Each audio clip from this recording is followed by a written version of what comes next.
Hi Sharon, I know the odds of you seeing this video are slim to none, but nonetheless I thought this was a very important video to make and a very important message to get out there to anyone like you or anyone else that thinks Tourette syndrome is nothing but swearing or yelling obscenities. Yesterday I saw an article going around about how you think Tourette's is a reason for your outbursts, that you think not thinking about what you say before you say it and saying mean or rude things without thinking must mean you have Tourette syndrome. Because you, like everyone else, watches TV and you make an assumption that all Tourette syndrome is outbursts, inappropriate words being used, and swearing. But it's not true. And I need you to know that as well as everyone else. You're in a position of power in your celebrity status. Your words reach so many people, and when you say ignorant things like that, like you did about the disorder that I have been living with for the past 22 years of my life, all it does is enforce the stigma that we've all been fighting so hard to erase. When you say words about Tourette syndrome, you reach so many people. You make headlines, like the one that I saw about this article. When we try to make headlines or try to spread awareness, we're lucky to reach 100 or maybe even 1,000 people. And that's why it's so difficult for us to erase this stigma that you're just reinforcing when you say words like that or when you make statements like that. I don't have copralia, which is a form of Tourette syndrome that you were referring to, but I can promise you, those that do live a very different life than what you tried saying that they do. I don't want to speak for them, but someone needs to say something. When some of them have those outbursts or rants, as you wanted to call them, which are very different, they get stared at, they get kicked out of public places, they get ridiculed beyond belief. This isn't everyone, but a lot of them do. I've read countless stories of people getting kicked out of public places because people don't believe them or they just flat out don't care. Not only that, they have to live every day with no control over their bodies, but no control over the words that come out of their mouth either.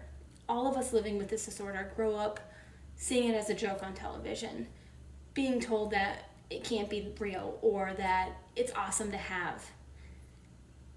But that's not always the case. Yeah, I'm proud of who I am. I'm proud of having Tourette syndrome. But growing up learning that all I am is a punchline in a movie gets exhausting. Yeah, we can laugh at it. We can brush it off. That's what I do most of the time. Because what kind of life am I going to live if I can't brush things off every once in a while? But at what point do we get to say something? What point are we allowed to be angry that everything that we do, every time my body moves out of my control, everyone around me, or I grow up thinking that everyone around me thinks it's a big joke? Someone of your stature, to blame Tourette's syndrome for your inability to take responsibility for your own words and action was beyond infuriating. I could go on and on about this subject, but I don't know how much good it'll do. What I will say is that next time that you think you have Tourette syndrome, and this is for anybody watching this video, think about the last time you woke up. Did you have to think about what your body might do to you that day? When was the last time you stopped breathing because your stomach was contracting in and out so much that you couldn't catch your breath, that you had to physically stop it somehow with every ounce of your being just so you could breathe again? When was the last time you stopped dead in your tracks in a busy grocery store? Doesn't matter who's around you because you had to kick your feet on the ground 3 times each side. And if it wasn't right, you have to keep going. Even if it was right, guess what? You can take a couple more steps and then you have to do it again. Or when was the last time you were so physically, mentally, and so emotionally drained because you were literally moving all day long, but your body still wouldn't stop? Because guess what? That stress from that exhaustion, yeah, that makes those tics worse. As do emotions, as you can see here. When you're exhausted from ticking all day, it doesn't mean you get to stop. You never know when your body's going to stop, and that's what's so frustrating about people thinking that all this is swearing. And for those that do swear, those that do say those words and have no control of the words coming out of their mouth, it's so frustrating for them as well because they get portrayed as the biggest joke.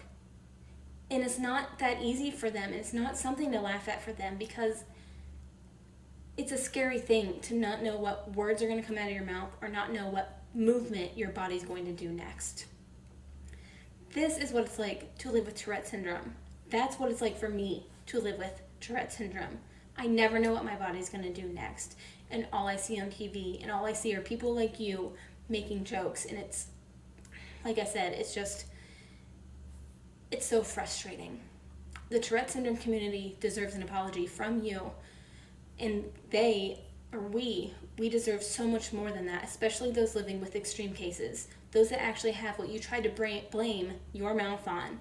We deserve someone who has the ability to make an impact, the ability to do some research and not address something they know nothing about. So please, next time, do some research and figure out what it is you're actually speaking about, because your words really affect people.